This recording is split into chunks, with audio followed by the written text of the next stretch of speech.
पे जान भी कुर्बान है। इय्याका नअबुदु व इय्याका नस्तईन।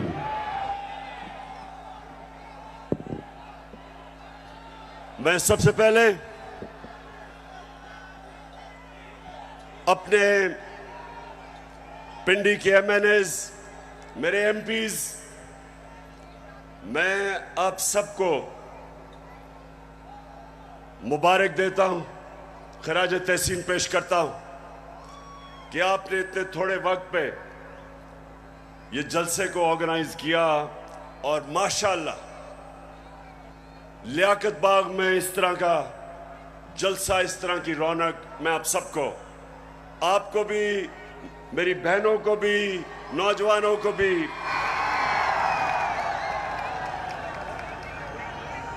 अच्छा आपने बड़ा संजीदा तरीके से मेरी तकरीर सुननी है, क्योंकि आज मेरे मुल्क में कैंपेन चल रही है और मैं उस कैंपेन के ऊपर भी आऊंगा। उस कैंपेन का एक ही मकसद है कि मेरी कौम को हकीकी तौर पे आजाद ना होने दो। मेरे नौजवानों, खास तौर पे आप, मैं भी बैठा आपको देख रहा था, मुस्तकबिल आपका है।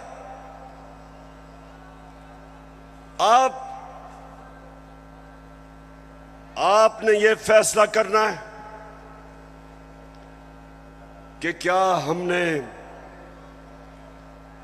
उस पाकिस्तान में बड़ा होना है जिसकी ख्वाब देखी थी इल्लामा इकबाल ने और जिसके लिए जदोजहद की थी कायद आजम ने, या वो पाकिस्तान जिधर कमजोर के लिए एक कानून, ताकतवर कानून से ऊपर कमजोर अपने हकूक ढूंढता है